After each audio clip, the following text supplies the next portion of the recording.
welcome to the Lady Stairs Knits podcast. I'm glad that you clicked on this video and I'm excited to show you what I've been making for the past few weeks. My name is Sarah. I am living in Philadelphia right now and it's currently about 6 p.m. So I thought today was a great day to film a podcast. I've recently finished something and let's just get into it and talk about my finished object. It is the Burrow cardigan by Fabel Knitwear, and I'm wearing it, as you can see. It's this gorgeous dark blue. I used Knitwear yarn in the color Vol, which I got at the end of last summer, and I held it together with the Knitting for Olive silk mohair in the color dark blue, which I got in a cone, I think in 2020, when they were having supply issues with their balling step in their yarn process. So I got it on a cone. I think it was 200 grams for like $40 or $50, which was a good deal in my eyes. And I held 2 strands of that with 1 strand of Knitwear, and I think that this is so gorgeous. I really love the velvety effect that you get when you hold a darker mohair with a slightly lighter version of the same color. Yeah, saying that, this is not my favorite garment that I've ever made. I restarted the body because I felt that it might be too small, and I added an additional 70 stitches, which for me, I think was adding about 7 inches of positive ease to the body. Which is fine. The problem was that after I did that, I essentially had to come up with my own raglan decreases because none of my numbers were the same as the pattern anymore. And I've never really done that before. So I think that I decreased for the raglan too quickly, and it has quite a short raglan length.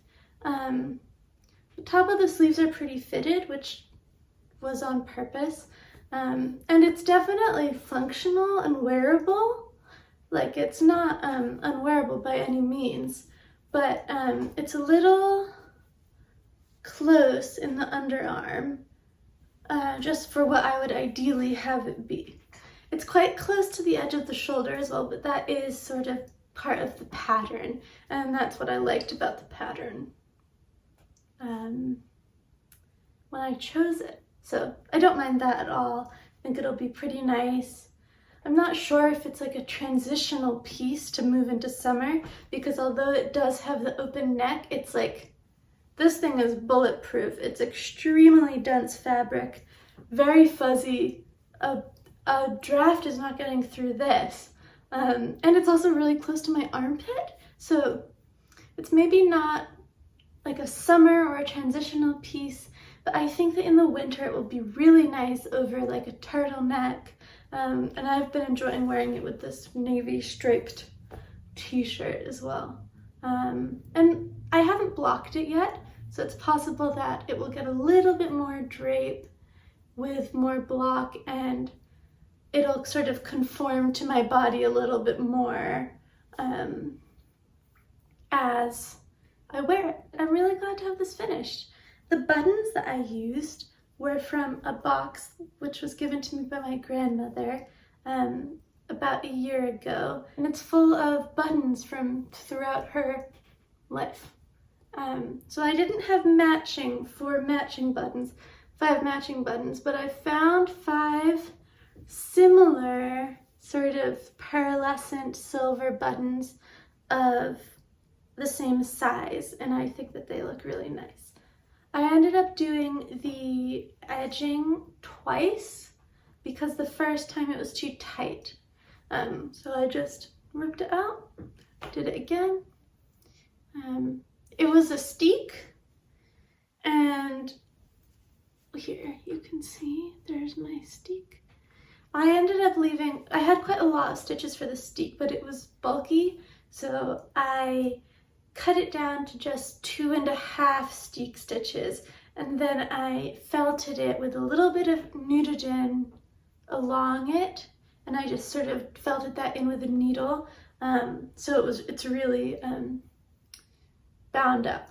Originally I had done a crochet reinforcement with the mohair, but I didn't think I needed to do that for the second trimming, just because the felting really does everything that I wanted it to do.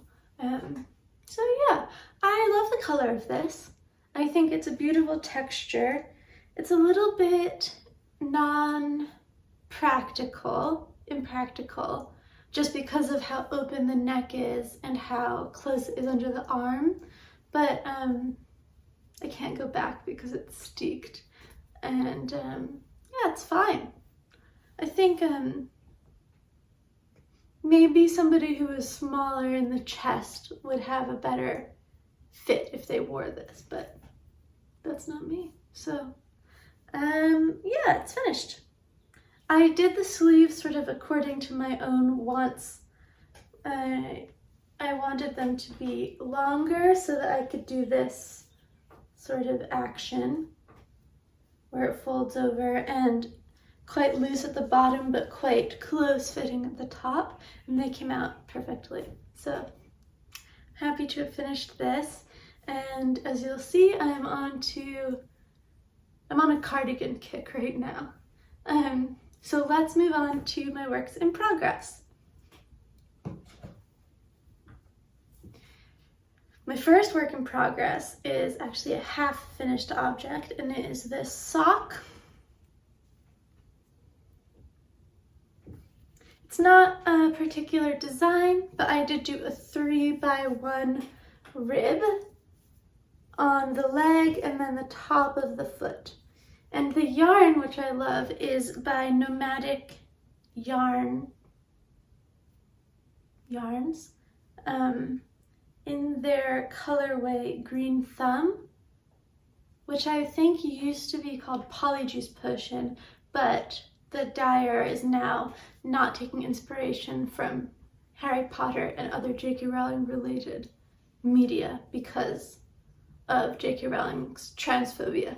So it has been renamed Green Thumb.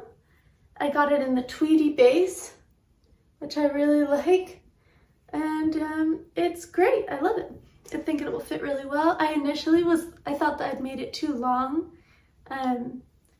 So I asked my boyfriend to try it on, and it seemed too short for him. So then I tried it on again, and it fit me the second time. So sometimes you just have to tempt someone else with a pair of handmade socks, or a single handmade socks. And then the socks will fit you properly. You'll get a pair of socks eventually, but I'm really excited about these. I love the stripes. They're so fun. My second work in progress is also a sock, and you saw this last time. So it is the second of this pair of socks. So here's the completed one, which I think I showed you last time. It's the Rad Radishes sock by Stone Knits, who's coming out with a book.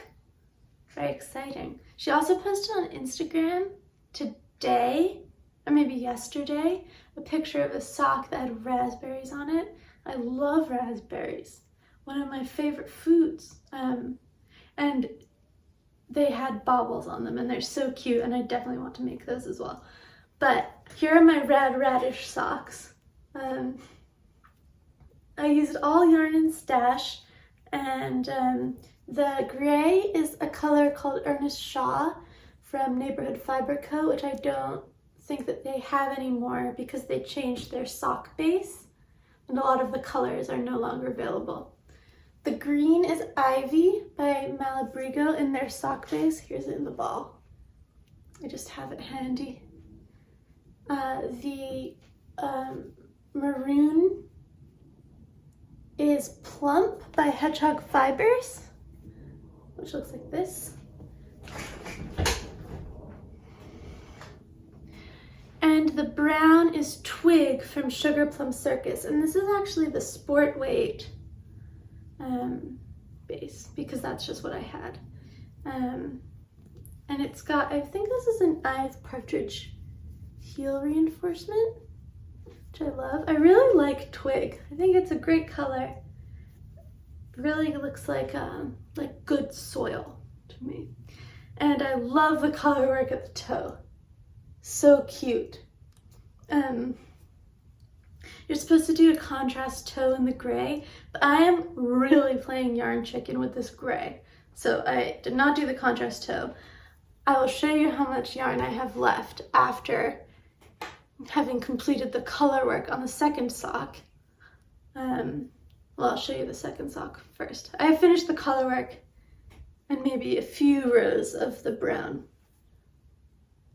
So I have about 14 rows to do before I start the heel flap, and I think I've done like 5. This is really fun to work on. Really enjoy it. Here's what the floats look like.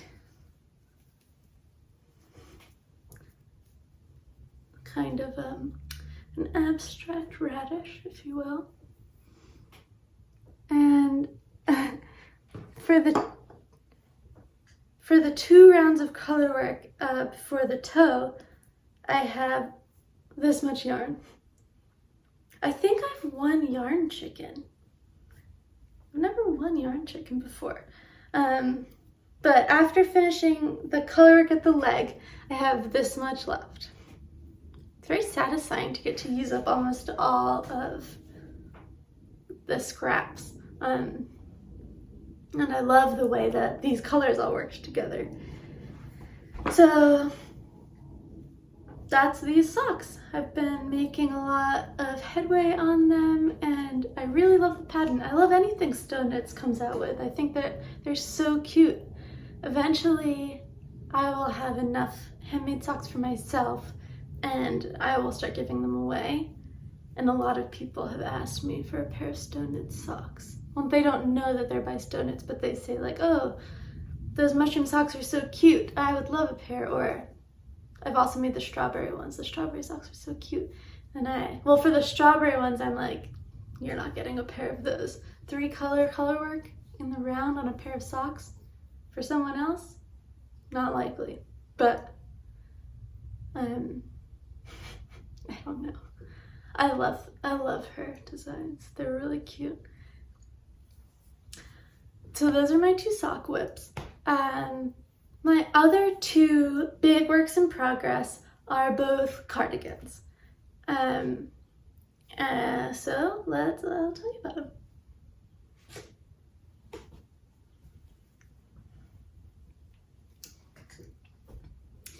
The first cardigan has a bit of a story to it. My dad's oldest friend is a farmer, and I grew up in Scotland, and my parents live in Scotland, and his son, my dad's friend's son, is also a farmer, and he has a flock of Angora goats who live in Perth.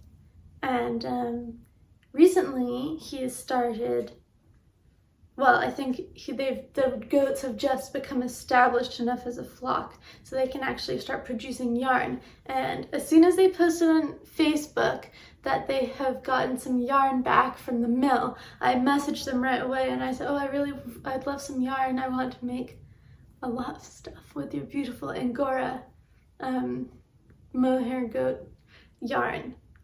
So I got some last year, and this friend is also getting married in July, so I thought I would love to finish a cardigan by the time for the wedding so that I can bring it and show it to them, or at least they may be too busy on the wedding day, but I'll show it to them on that trip back to Scotland.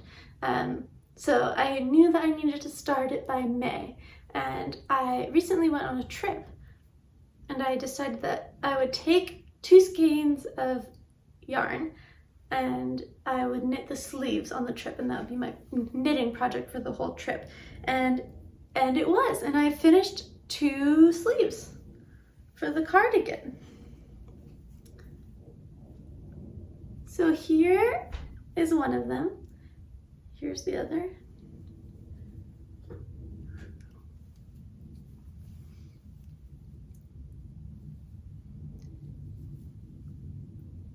The pattern is called the Botanist, It's by Thea Coleman. I knew that I wanted to do something cable-y to really bring out how beautiful the undyed yarn was. It's like a pearly, it's coming off quite yellow, but here, it's quite a pearly sort of grayish white, and it's stunning. It's got a bit of a halo, but the more you touch it and work with it, the softer it gets. When you first hold the skeins, they don't feel very soft, but at this point, after having balled it up and then knit with it, it's gorgeous. So I decided to start with the sleeves because I hate knitting sleeves and I really want this to be done in time. So I figured I would do the most difficult part first and I would take it with me on my trip so that I couldn't just decide to work on something else when the sleeves were not very appealing. And I decided I would do 2 at a time so that I didn't lose steam after the first sleeve. So I was really lining everything up to make sure that this gets done. And it did work out. I did finish the sleeves. Here's the back, in case you're interested. Oh, yeah.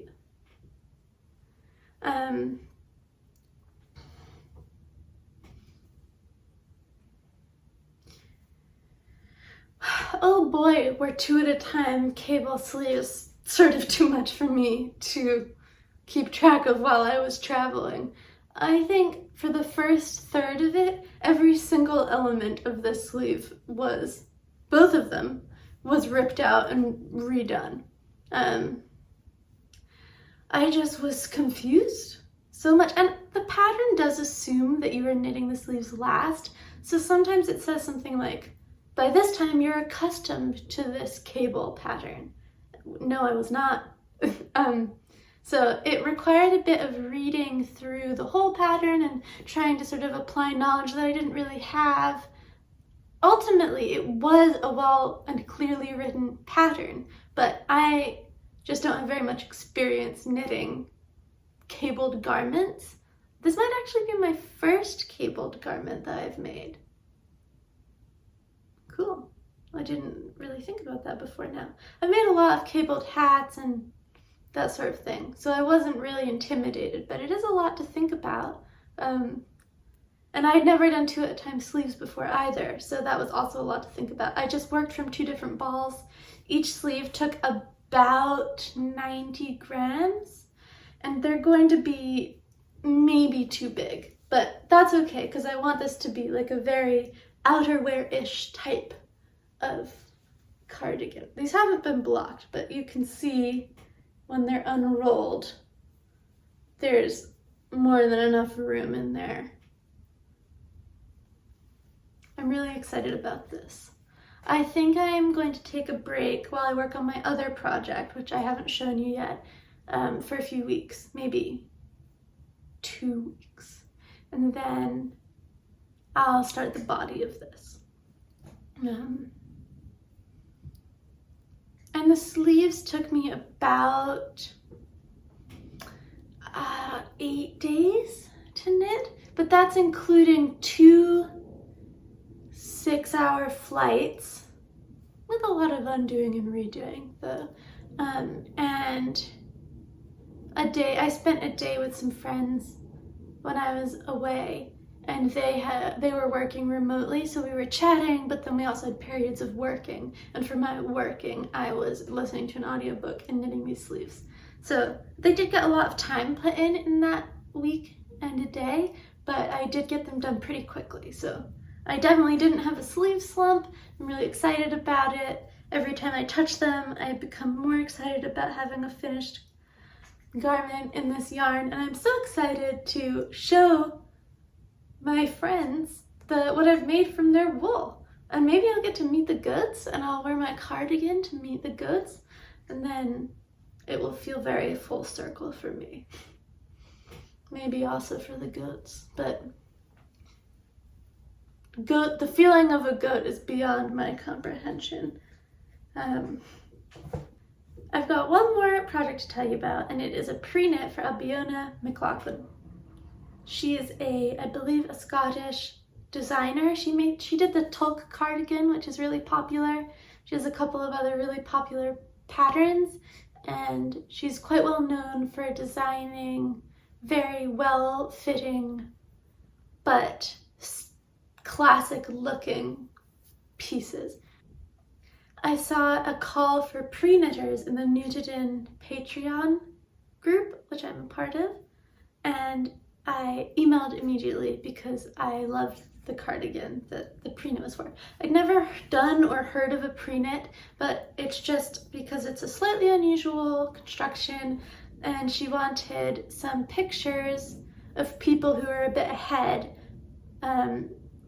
to have, so that when the pattern is released to the public, there will be pictures of the steps to do it. So I thought that was a lovely idea. I'm so excited to be doing this, and I'll show it to you. I've made so much progress over the past like 3 days. So here it is.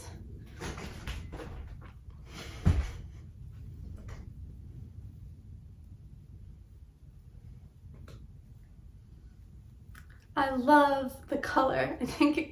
I love it with this blue.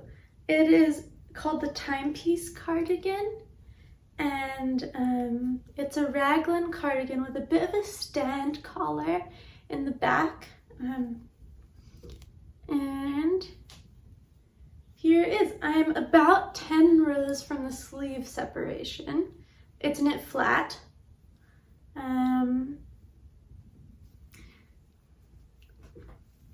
You cast on for this edging, and then you knit, and then you pick up from your cast on, and then you pick up at the back, and then you begin the raglan shaping, and you continue to knit the edging as you go down. My knitting looks very uneven in this. It just looks quite lumpy, doesn't it? I love the way it feels though. The yarn is Whistlebear Cheviot Marsh in the colorway Northern Soul, which is like this yellowy orange, orangey yellow. It's a DK weight. By the way, the mohair cardigan that I'm making, the brand is Anfield Angora. That's the name of the farm, Anfield Farm.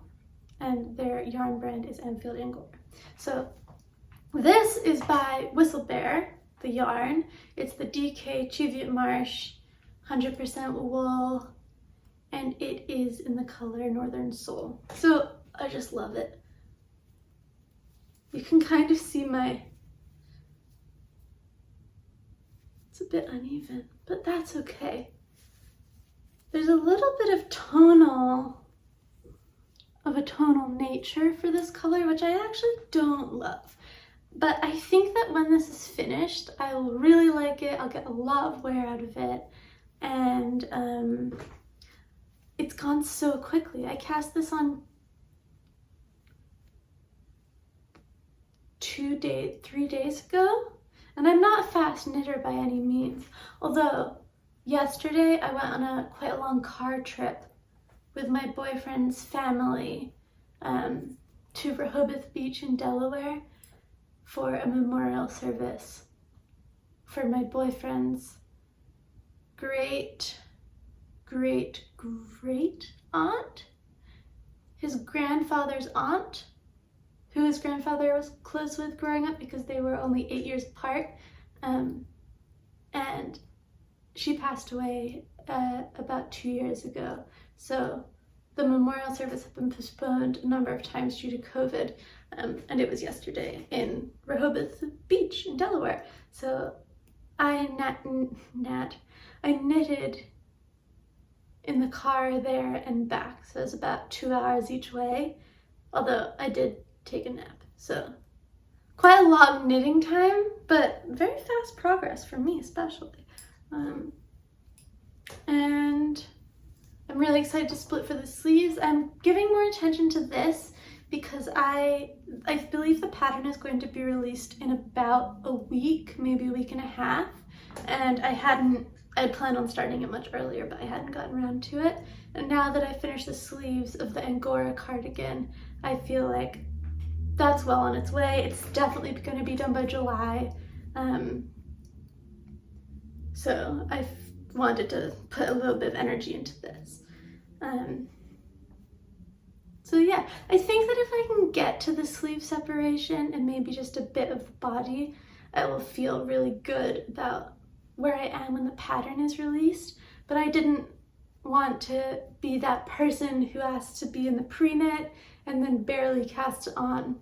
I just felt like that would be a bit rude to the designer, who I admire greatly.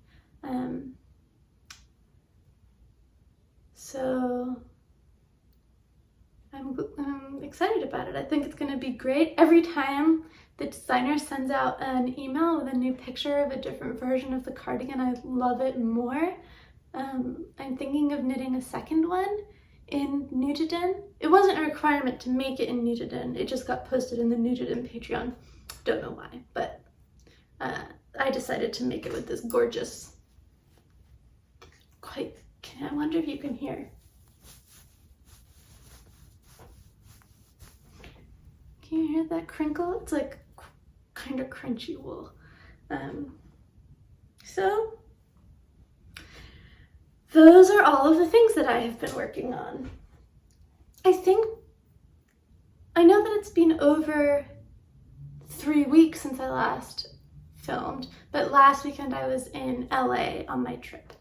So I thought, it's not a big deal. And I haven't received any complaints asking where my podcast was, so I think that it's okay that I was a week late.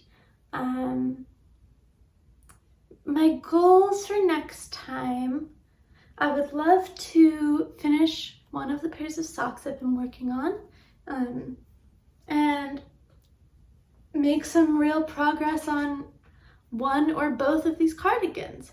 I'm excited that I've cast on 2 new garments. That is as many as I have finished so far this year, just 2. This one and a test knit. And I'm really excited for them to be done so that I can wear them. Although it's getting really hot in Philadelphia, so maybe when I'm in Scotland, I'll get to wear them a lot. When I was in LA, I did make a yarn purchase. Let me grab that. I had a day where I had a few hours that I didn't have anything planned, and I thought, why don't I check out the local yarn shops? So I looked it up, and quite close to where I was staying is the shop Jennifer Knits, or Jennifer Yarns, something like that. So I went there, and Jennifer herself was working there. She has a lot of her own yarns that she produces. So that was very cool to see. Most of them were extremely expensive cashmere yarns in beautiful colors. So we're talking one skein is $40 to $90, which is a lot out of my price range for a single skein. Although if I ever wanted to make 100% cashmere, brightly colored anything, I would definitely check out her store. So she had a lot of that, and also a lot of plant fibers, linen and viscose, and not viscose, what's it called? Tencel. I'm thinking of Tencel, which makes sense that the yarn shop in LA would have yarns that are great for working with and wearing with in hot weather. It wasn't exactly the type of yarn I'm really excited about right now, which is really rustic and natural, sheepy warm wool, but she had a lot of really beautiful stuff. The other thing was a lot of it was caked up already, and maybe it's just because I have a ball winder and a Swift, but I prefer to keep my yarn in the skein until I use it. But I'm sure that that's great for a lot of people. And it was a beautiful store, and the people in there were really nice. and I got this skein of sock yarn, which I thought was really nice. It's by Araucania yarn, and it's the Huasco sock, hand painted superwash wool blend. I just thought it was really pretty. I don't have very many yarns like this. I think I might only have one other skein of speckly yarn. So yeah, I'm gonna make a pair of socks out of this. Very excited. It is 75 superwash wool, 25 polyamide, which is good for socks. It's so soft. It's like softer than, it's miles softer than the Malabrigo, which is 100% superwash merino. I have no idea why or how, or if that's gonna translate to it being hard wearing or not. But I really like the color, or maybe it'll go into a shawl or something, like the next West Knits cowl. I don't know. I like it though. So I did get a little souvenir skein of yarn. And I have the news of my test knit is that apparently the book that it will be in is going to be released this autumn. So it hasn't even been announced yet, but that's exciting. Maybe within the year, I will be able to show you that. And I've been wearing this a lot. I also wear the sweater that was my test knit almost every single day. So by the time you see it, it will be my most worn sweater. It might already be my most worn sweater. I bought some Nutiden at their most recent update. I really wanted the color Live or Leave, which was like a turquoise and orange blend, and it was so beautiful, but it was completely sold out by the time I got there. I did get two other colors, which are really, they were like the colors that I wanted, or one of them, before I knew that the Leave color was there. So I was also very excited about, I'm excited about the ones that I did get. They were totally sold out of 100 grams, so, and I didn't really want to get 500 grams. So I got 300. I'll just tell you about this next time when I actually have the yarn to show you. That would be better, right? I'm pretty excited about it. You might be able to tell. Some people in the UK have been receiving the yarn from this order, so I know that it's just only a week or two away. And yeah, it's been a great few weeks. My trip went really well. I was quite nervous about it because I haven't really traveled since the beginning of COVID. By no means is COVID over, in my opinion, despite what many people will say, but it was really nice to visit LA. I got to see some family and some friends who I haven't seen in years, and I went to a very exciting lecture, which was the purpose of my trip, and I did some great knitting. So I really hope that you enjoyed watching this. If you did enjoy it, please subscribe and like, and I will see you next time. Thank you so much for watching. Goodbye.